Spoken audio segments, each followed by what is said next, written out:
우리 오늘 종료주일 우리에게 주신 하나님의 말씀은 마태복음 21장 1절로 11절까지 말씀입니다. 마태복음 21장 1절로 11절까지 말씀입니다. 신약 34쪽에 있습니다. 우리 마태복음 21장 1절로 11절까지 말씀을 성경책과 자막을 보면서 한 절씩 교독을 하나님께 올려드리겠습니다.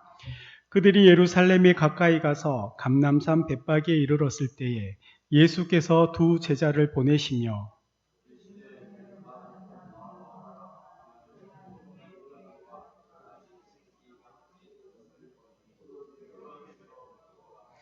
만일 누가 무슨 말을 하거든 주가 쓰시겠다 하라. 그리하면 즉시 보내리라 하시니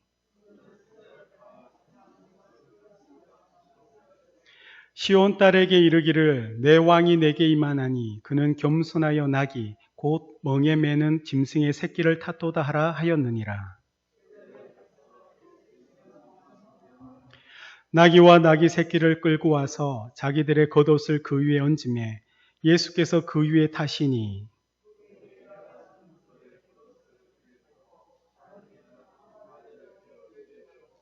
앞에서 가고 뒤에서 따르는 무리가 소리 높여 이르되 호산나 다윗의 자손이여 찬송하리로다.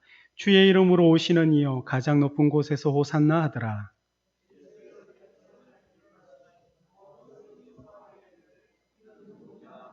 함께 읽겠습니다.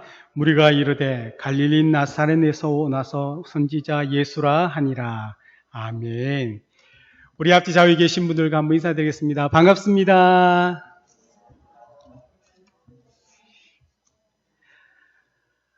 네, 사진 한번 먼저 띄워주십시오. 동상이몽, 혹시 이 프로그램 아십니까? SBS에서 TV 동상이몽 이제 두 번째 시즌으로 너는 내 운명이라는 프로그램입니다.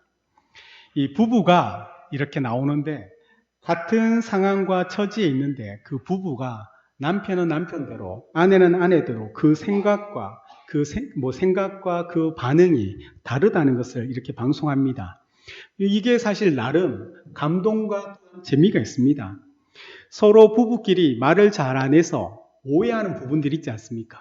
근데 그것이 나중에 인터뷰를 통해 가지고 아까 이 남편이 이렇게 했던 행동, 아내가 이렇게 했던 행동들이 이런 것들 때문에 이렇게 했구나라는 것을 이 인터뷰를 통해서 알게 되면서 부부가 이제 서로의 오해를 풀고 또 그런 재미와 즐거움을 주는 그런 내용입니다. 이 동상이몽이라는 거, 같은 사건인데 다른 꿈을 꾼다는 그런 의미지 않습니까? 저도 사실 저희 아이들에 대해서 훈육과 이 교육에 대해서 아내하고 전적으로 일치되는 것은 없습니다. 사소한 것들이 이렇게 서로가 아이들에 대해서 훈육이나 이 교육하는 것들이 부딪히기도 합니다. 사실 누가 옳다, 그러다고 이야기하는 것보다 아이들을 대하는 태도와 그 생각이 다르기 때문입니다. 그런데 이 같은 상황과 이 사건을 바라보면서 우리가 겪고 있지만 다르다는 거죠. 마음으로는 사실 아내가 어떤 행동을 하거나 다른 사람이 어떤 행동을 하면 이 사건에 대해서 마음으로는 굉장히 짜증이 나는데도 우리는 웃으면서 그렇게 지내는 이 마음의 생각과 겉으로 행동이 다르다는 걸, 이것을 사실 동상이몽이라고 합니다. 다음 사진 한번 보여주십시오. 무슨 사진이겠습니까? 오늘 종료주일이지 않습니까? 예수님을 바라보는 사람들의 생각도 사실 달랐습니다. 2000년 전에 예수님께서 이 나귀 새끼를 타고 예루살렘 성에 들어가실 때 이 벳박에서 나귀를 타고 예루살렘에 입성하는 그 사건이 오늘 우리에게는 사실 종료주일로 늘 이 날에 어쩌면 종료주일에 우리 성도님들이 너무 많이 들었던 본문의 아마 말씀일 겁니다. 오늘 예루살렘에 입성하는 것을 기념하며 지키는 이 종료주일에 이 사진은요, 해마다 매년 이 종료주일을 기념하여 예루살렘 감람산에서 사람들이 모여서 절기로 이렇게 기념으로 지키는 사진입니다. 여기에 지금 2000년이 지나서 모여있는 이들의 생각들은 어떻겠습니까? 또 우리 사랑하는 성도님들이 오늘 이 종료주일에 이 예배를 드려와서 이날 예수님을 바라보는 여러분의 생각은 또 어떻겠습니까? 사실 예수님께서 살아갔던 그 삶은 굉장히 특별했습니다. 예수님의 탄생 자체도 우리가 이해할 수 없는 방법으로 태어나셨기 때문에 특별하셨고, 특별히 예수님의 그 삶이 33년의 삶을 사셨다고 얘기하지만 30년의 삶이 어떠했는지 성경에서 거의 사실 기록하지 않고 있고, 예수님께서 공적인 삶을 사셨던 그 3년의 시간들을 우리는 주목하고, 또 그 마지막에 일주일의 시간이 바로 오늘 우리가 종료주일로 지키는 이 날이라는 겁니다. 예수님께서는 그 탄생뿐만 아니라 그분이 말씀하신 그 모든 것들이 지금 우리가 살아가는 이 세상에 끼치는 그 영향은 사실 생각할 수 없을 정도로 지대합니다. 우리는 그분의 그 말씀에, 또한 그분의 말씀과 그분의 삶에 반응하여 예수를 믿기로 고백하였고, 그분을 나의 구주로 영접하여서 이제는 예수님의 자녀로 이 땅 가운데 세상에 속하였지만 세상의 방법대로 살지 않겠다고 결단해서 우리가 모였던 자들이 바로 그리스도인, 저와 여러분들이지 않습니까? 그런데 우리의 왕이라고 계신 이 주님이 그 삶이 자체가 굉장히 특별했는데, 오늘 예루살렘에 나귀를 타고 입성하는 일은 정말 너무너무 특별한 일이었던 겁니다. 3년의 공생애 동안 매년 2년 동안 예루살렘의 성전에 들어가셨을 때는 주님은 숨어서 그렇게 지내셨는데, 이 마지막 3년에는 모든 것을 드러내기라도 할 듯, 사람들 눈에 확 띌 듯 그렇게 나귀 새끼를 타고 입성하시더라는 겁니다. 이렇게 특별한 날에 지금도 수많은 사람들이 이 종료주일을, 절기를 지키면서 예루살렘에 모여서 종려가지나무를 흔들면서 그 행사를 하는 이 날인데, 교회에서는 또 한국에 있는 몇만 개의 교회가 똑같은 거의 본문과 같은 상황의 말씀을 가지고 말씀을 전하는 이 특별한 날에 우리 주님이 나귀를 타고 예루살렘의 성전에 입성했다는 것은 예수님의 삶뿐만 아니라 우리에게도 굉장히 특별한 그 사건이자, 또한 우리에게도 이 날은 굉장히 중요한 날이라는 거죠. 특히 사람들은요, 이 예수님께서 나귀 새끼를 타고 가는데 가만히 있지 않았습니다. 겉옷을 예수님의 나귀에 올렸고, 또 일부는 겉옷을 예수님의 가리 길에 깔았던 겁니다. 이 사람들은 지금요, 이 절기에 맞춰서 원근 각지에서 지금 예루살렘에 오는 사람들이, 그 중에 대부분은요, 가난한 자들이거든요. 가난한 자들이 대부분이었습니다. 이 예수님 당시 옷은요, 이 겉옷은 그들이 가지고 있는 사실 거의 전부라고도 할 수 있습니다. 이 겉옷은 옷인 동시에 또한 밤에 잘 때 덮는 이불이고, 추위와 다른 것들로부터 피해를 막아주고 있는 그 보호복 같은 그런 그들이 가지고 있는 가장 큰 재산의 목록이었던 겁니다. 그런데 그들이 자신이 가진 것 중에 가장 유일하다고 생각할 수 있는 그 겉옷을 지금 길에 깔아서 내어놨다고 하며, 그들의 몸은 어떻겠습니까? 어쩌면 속옷만 입고 있을 수 있더라는 겁니다. 사람들이 속옷을 입고 종려가지 나무를 흔들면서 소리치는 것을 상상해 보십시오. 얼마나 기괴합니까?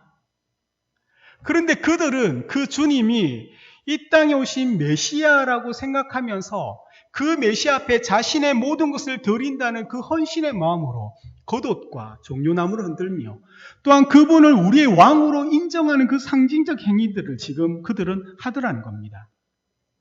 이 지구상에 얼마나 많은 나라들이 있습니까? 근데 대통령이나 국무총리나 총리라든지 아니면 국왕들이 지나간다고 해서 태극기나 환영기는 흔들 수 없지만 자신의 옷을 내어버리면서 그곳에 깔아서 대통령이 지나가게 한다는 얘기를 혹시 들어보셨습니까? 아니라는 겁니다. 지금 그만큼 사람들에게 지금 예수님은 특별한 의미로 그들에게는 중요한 분이라는 것을 지금 그들 나름대로 표현하고 있는 겁니다. 예수님께서 만약 필요하다면 내 모든 것들을 드릴 수 있다는 그 표현의 행위가 그들에게는 겉옷을 내어서 그분 앞에 지금 가는 길에 깔아드리는 행위인 겁니다. 그런데 사람들의 이런 행동은요, 이 예수가 그들이 생각했던 메시아라는 생각을 가지고 있었기 때문입니다. 이 예루살렘 성은 다윗이 1000년 전에 자신의 힘으로 수도를 삼은 곳입니다.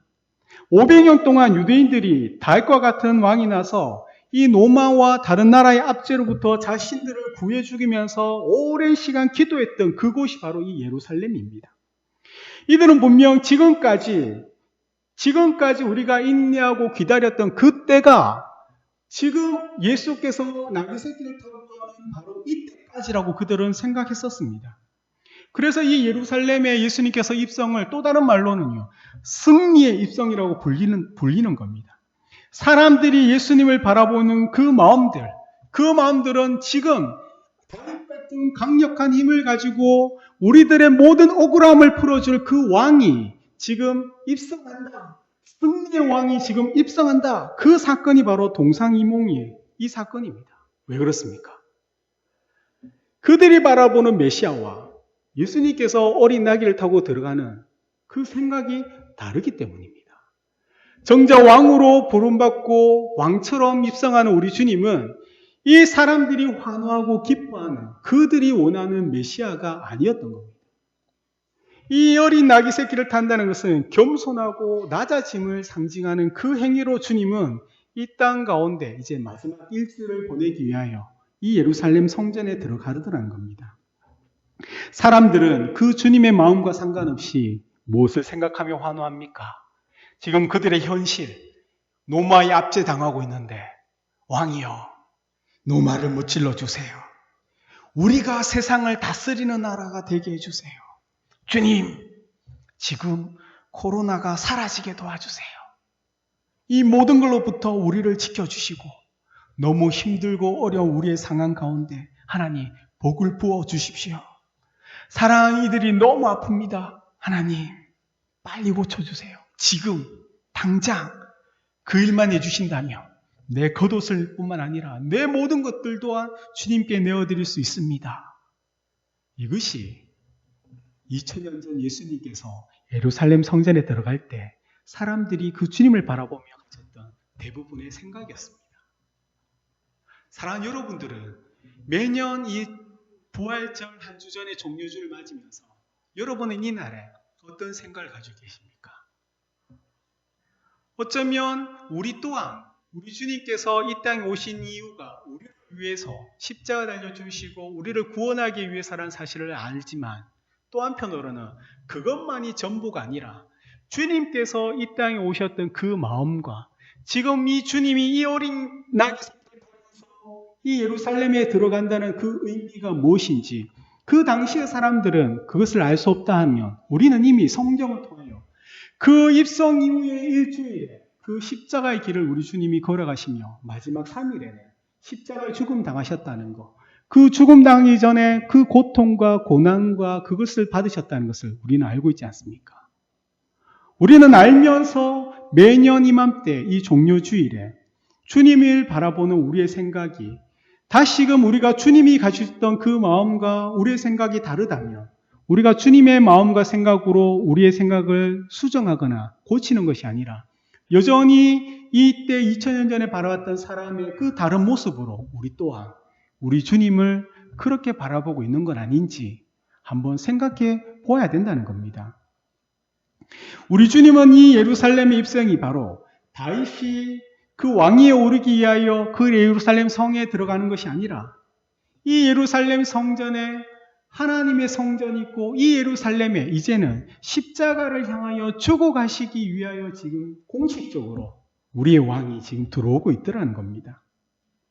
예수님은 우리가 원하는 그 왕의 모습으로 이 땅에 오지 않았다는 거 우리는 알고 있습니다. 그러나 또한 우리가 기억해야 될 것들, 이 예수님께서 이 땅에 오시고 이 예루살렘 성에 들어가며 수많은 사람들이 자신의 소원함과 자신의 마음으로 주님을 바라보고 환호하고 기뻐했고 어쩌면 지금도 우리 또한 주님의 마음을 알고는 있는데 그것을 어느 순간 잊어버리고 내가 원하는 모습으로 우리 주님을 바라보고 살아간다 할지라도 우리가 기억해야 될 한 가지는요. 그럼에도 불구하고 우리 주님은 저와 여러분의 모든 기도에 응답하는 분이라는 사실을 꼭 믿으시길 바랍니다. 왜 그렇습니까? 우리의 동기가, 우리의 마음이 순수하지 않다 할지라도 주님은 우리를 기다리지 않고 늘 일하고 계시는 분입니다. 왜 그렇습니까? 성경에서도 말씀하셨던 것처럼 우리 주님은 이 땅에 잃어버린 자들을 찾아서 구원하기 위하여 오셨기 때문입니다. 의사 되신 주님은 건강한 사람이 아니라 이렇게 병들고 아프고 도움이 필요한 우리를 치료하기 위하여 오셨기 때문에 우리의 모든 기도에 또한 우리의 모든 간구에 우리 주님은 늘 응답하는 분이신 겁니다. 그러나 예수님의 이 응답은, 우리 하나님의 응답은 우리의 방법과는 다르다는 거죠. 사람들은 사실 기대했었습니다. 무엇을 기대했냐면요. 요한복음에 이 예수님이 예루살렘에 입성하기 전에 사건이 있습니다. 그 큰 사건은 뭐냐면 바로 나사로를 살리는 이야기가 있습니다. 그 나사로가 살리는 이야기 뒤에 예수님께서 예루살렘 성에 입성하는데 이 사람들은 어떤 생각을 가졌겠습니까? 죽은 자도 살리는 분이 이 6월절에 구약에서 약속하셨던 그 6월절에 그 메시아가 되어서 이 땅에 정말 예루살렘에 들어와서 왕위에 그 왕자에 앉을 것이라는 그런 환상을 가졌던 겁니다. 정말 사람들은 죽은 자로 살리는 그 능력 많으신 분이 지금 이 예루살렘에 오신다는 것, 그분이 바로 우리가 기다렸던 그 메시아라는 생각을 충분히 할 수 있었던 겁니다. 다윗과 같은 강력한 힘과 그 능력을 가지고 이 나라의 소망뿐만 아니라 이 약한 자들과 억울함 당하는 자들의 그 소원 또한, 그 마음 또한 풀어줄 그 메시아가 지금 이 예루살렘의 왕으로서 입성한다는 것에 대하여 그래서 온 사람들이 그 주님을 바라보며 환호했던 겁니다. 그러나 이 주님은 그들의 생각과는 다르게 이 예루살렘 입성은 이제 공식적으로 하나님의 아들이 이 땅에 잃어버린 자를 찾기 위하여 잃어버린 자를 찾는 유일한 방법이 십자가의 죽음을 바라보면서 우리 주님은 입성하는 것이죠. 모든 사람들이 노마의 압제와 이 세상에 억압받는 것들에 대하여 구출하기를 바라지만 단순히 예수님은 그 압제와 이 세상의 그 수탈과 그 억울함에서만 아니라 모든 죄의 문제에서 우리를 구원해 주실 분이라는 사실을 믿으시기 바랍니다. 우리의 단순한 이 땅에 살아가면서 소원과 그 억울함을 풀어주는 것이 아니라 우리가 하나님의 관계 가운데서 깨어졌던 그 근원적인 문제인 그 죄를 해결하기 위하여 우리 주님은 예루살렘 성전에, 예루살렘에 지금 한 걸음 한 걸음 다가오고 계신 겁니다. 그래서 마태는 이 마태복음을 기록하면서 예수님의 그 탄생과 그분의 중간중간 행적과 지금의 이 예루살렘의 입성을 향하여 끊임없이 마태가 무슨 얘기합니까? 주님이 걸어가셨던 그 길은 바로 구약에서 말씀하셨던 그 선지자들의 말씀의 성취라는 것을 우리에게 이야기해 주고자 하는 것입니다. 마태복음 21장 5절입니다. 마태복음 21장 5절 우리 함께 읽겠습니다. 시온 딸에게 이르기를 내 왕이 내게 임하나니 그는 겸손하여 낙이 곧 멍에 매는 짐승의 새끼를 타도다 하라 하였느니라. 아멘. 마태는 21장 5절의 말씀을 통하여 스가랴서 9장 9절 말씀을 인용하여 지금 이 예수님께서 그렇게 기다렸던 메시아지만 우리가 바라보고 우리가 원하는 메시아가 아니라 하나님께서 이 땅에 보내셨던 참된 구원자, 죄의 문제를 해결하기 위하여 이 땅에 오셨던 그 어린 양이신 주님이라는 사실을 이야기하고자 했던 겁니다. 하나님은 때때로 우리가 이해하지 못하는 방법으로 우리 삶이 역사합니다. 그 삶을 또 하나님의 계획을 우리 세상 속에서 펼치십니다. 예수님도 오늘 본문에서 사실 우리가 상식을 가진 사람이라면 그 예수님의 이 입성은 선뜻 이해하지 못하는 방법으로 지금 예루살렘 성전에 들어오고 있더라는 겁니다. 우리 사진 한번 보겠습니다. 왕입니다. 왕. 중세나 군주 국가에서 왕은 절대 나귀 새끼를 타지 않습니다. 흰 백마 탄 왕자처럼 큰 거다란 말을 타는 것이 정상입니다. 왕으로 지금 환영받고 있는데 나귀를 타고 그것도 새끼 나귀를 타고 예루살렘 성에 들어갑니다. 조금 전에 말씀드린 것처럼 예수님의 탄생부터 예수님의 삶 자체가 사실 평탄한 것은 아니었던 것처럼 그분의 모든 것들이 사실 우리에게는 역설이자 혼란입니다. 모순입니다. 그래서 그분의 삶을 보며 그 당시에 그분이 능력 있지만 매맞고 고통당하고 멸시받았다는 것들에 대하여 우리 주님 어쩌면 왕인데 그 왕이 나귀를 타고 지금 이렇게 입성한다는 것은 우리는 너무나 쉽게 이것이 이상하지 않다고 생각합니다. 왜요? 우리 사랑하는 성도님들은 믿음이 크시기 때문입니다. 근데 저는 너무너무 이상합니다. 왕이 어떻게 나귀 새끼를 탑니까? 왕은 그 권위와 그 능력과 권력을 겁맞는 그 사람들과 또 뭡니까? 보여지게 좋은 거, 그렇게 타야 되는데, 예수님은 이 스가랴서 선지자가 얘기했던 그 말씀대로 어린 아기 새끼를 타더라는 겁니다. 마태의 기록처럼 주님은 스가랴의 구약의 말씀을 성취하는 분이라는 것을 끊임없이 이야기한다는 겁니다. 예수님께서 이 땅에 오셨지만 그분의 삶은 하나님의 뜻에 순종하면서 하나님의 뜻을 이루기 위하여 살아가고 있다는 것을 끊임없이 우리에게 이야기해 주는 것처럼, 이 땅에 살아가는 저희 여러분들의 삶의 모습은 분명히 우리가 세상 가운데 살고 있지만 우리의 소망과 우리의 소원이 그 세상 속에 살아가는 동력이 되고 또 그것이 필요하기도 하지만, 궁극적으로는 우리는 하나님의 뜻을 이루는 삶을 사는 그리스도인이라는 사실을 꼭 기억하시길 바랍니다. 어쩌면 세상이 이런 나귀 새끼를 타고 가는 주님의 모습을 보면서 왕처럼 생각하지 않을 수 있었지만, 우리 주님은 그 모습 그 자체로 보석 같은 분이시고 다른 무엇도 필요하지 않으신 참된 왕이란 사실을 우리는 믿을 싶고, 또한 그 주님이 가신 그 길을 또한 우리는 따라가고자 하더라는 겁니다. 지금 예루살렘에는 절기를 맞이하여, 이 6월절을 맞이하여 원근각지에서 많은 사람들이 지금 이곳에 몰려들고 있습니다. 아직 예수님께서는요, 예루살렘에 들어가지도 않았습니다. 그렇지 않습니까? 입성하지도 않았는데 사람들은 이 예수님을 향하여 소리쳐 부르는 게 바로 21장 9절의 말씀입니다. 우리 9절 말씀 한번 함께 읽겠습니다. 앞에서 가고 뒤에서 따르는 무리가 소리 높여 이르되 호산나 다윗의 자손이여 찬송하리로다. 주의 이름으로 오시는 이여 가장 높은 곳에서 호산나 하더라. 아멘. 지금 예수님은 입성하지도 않았는데 예수님을 따르는 수많은 사람들이 예수님을 향하여 다윗의 자손 호산나 찬송하리로다고 이야기합니다. 이 10절까지는 예수님은 아직 예루살렘 성에 들어가지 않았습니다. 그런데 다윗의 자손으로 예수님을 환영하는 사람들이 있는 반면에, 이 왕의 입성을 환영하는 사람들이 있는 반면에, 이 소리를 듣고 당황하는 또 다른 무리들이 등장하더라는 겁니다. 그 무리들이 바로 21장 10절과 11절의 사람들입니다. 우리 21장 10절, 11절 함께 읽겠습니다.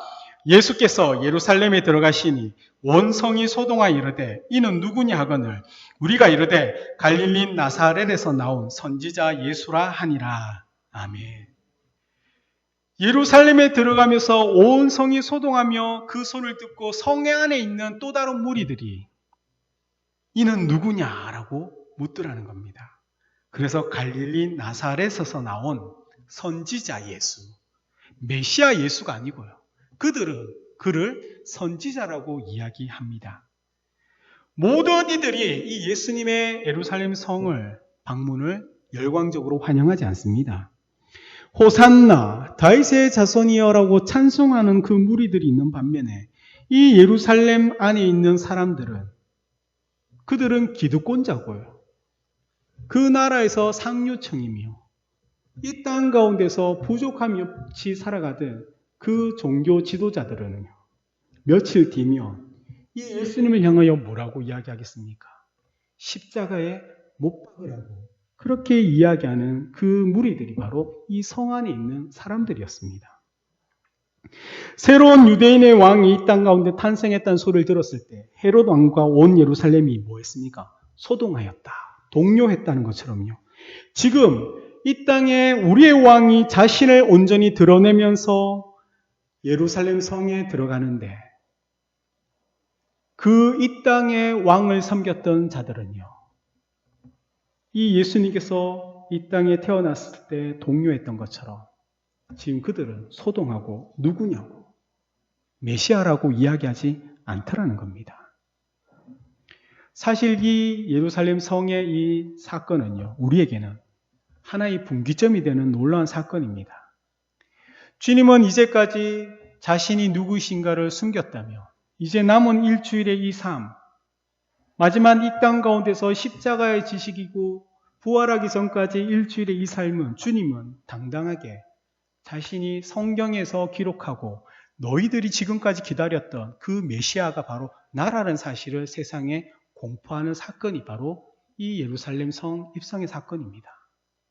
사람들은 그러한 주님을 성경에서 말씀하고자 하는 그러한 메시아로 받아들이지는 않았지만, 그들과 상관없이 우리 주님은 이 무리들의 왕이 되어 주시기 위하여, 이 무리들을 하나님 나라의 백성 삼기 위하여, 이 땅에 죽어가는 모든 이방인들을 살리기 위하여 십자가에 당신의 생명을 내어놓으시고 3일 만에 부활하시면서 하나님 나라가 이곳에 임하였다는 것을 친히 그 몸과 그 삶으로 증명하셨던 그분이 바로 우리의 왕 예수 그리스도인 겁니다. 이 주일은 주님의 그 고난을 향하여 나아간 그 첫걸음입니다. 이제 왕으로 입성하셨던 우리 주님은 이 일주일의 시간에 왕같은 권위와 능력으로 세상에 말씀하시고 선포하게 되실 겁니다. 그러나 그 왕 되신 주님을 맞이하는 이 예루살렘 성의 사람들은요, 오히려 더 예수를 십자가에 죽이기 위하여 모의하고 계략을 짜고 결국에는 그 주님을 십자가에 못 박는데 큰 소리를 쳤습니다. 이 예루살렘에 입성하는 그 환호하는 소리들, 그 기뻐하고 그 영광된 그 기쁨에 동참하는 무리가 있고 동시에 그 주님을 반대하는 무리가 있더라는 겁니다. 사랑하는 여러분, 여러분은 어디에 줄을 서고 계십니까? 이 예루살렘 성을 들어가는 주님을 뒤따른다는 것은 앞으로 있을 이 일주일의 고난, 순환의 시간들을 이 땅에 살아가는 모든 이들이 동일하게 겪게 될 것이라는 것을 우리 주님은 우리에게 가르쳐주고 있더라는 겁니다. 예수님을 환호하면서 예수님의 뒤를 따라가는 자들이 그 부활의 큰 영광만 바라보고 있으면 안 된다는 거죠. 왜요? 그 부활의 큰 영광 뒤에는 이 땅을 향하여 걸어갔던 모든 이들의 죄를 대신하는 그 어린 양이 당하셨던 그 십자가의 고난과 고통과 아픔과 죽음 또한 우리도 세상 속에 담당하게 될 것이라는 것을 주님은 말씀하고 있는 것입니다. 그래서 스가랴서 9장 9절 말씀입니다. 우리 함께 읽겠습니다. 시온에 따라 크게 기뻐할지어다. 예루살렘에 따라 즐거이 부를지어다. 보라, 내 왕이 내게 임하시나니 그는 공의로우시며 구원을 베푸시며 겸손하여서 나귀를 타시나니 나귀의 작은 것 곧 나귀 새끼니라. 아멘. 이 평범한 나귀를 타고 오신 우리 주님은 이 땅 가운데 평화와 화평을 가져오는 겸손의 왕으로 오셨다는 것을 보여줍니다. 이 주님께서 오셨던 이 모습과 이제 일주일의 그 시간은 앞으로 이 땅에 살아갈 주님을 환영하지만 주님의 뒤를 따라가서 살아갈 우리의 삶의 모습을 보여주고 있다는 겁니다. 여전히 세상이 저와 여러분들을 적대하고 세상이 교회에 대하여 적대하고 있다 할지라도 그들과 생각과 그들의 시선과 그들의 말과 상관없이 하늘 아버지의 뜻에 묵묵히 순종하며 걸어가셨던 그 주님의 삶의 모습이 이 땅을 지금 살아가는 저와 여러분의 삶의 모습인 것을 꼭 기억하시기 바랍니다. 우리가 걸어가는 그 길, 아무리 힘들고 어렵고 그 끝에 어떤 고통과 아픔과 십자가와 매질과 멸시와 천대가 있다 할지라도 우리는 그 너머에 부활을 바라보면서 부활의 신앙을 가지면서 이 땅을 살아가는 살아있는 하나님의 자녀인 것을 꼭 기억하시기 바랍니다. 세상이 여러분을 힘들게 할 것입니다.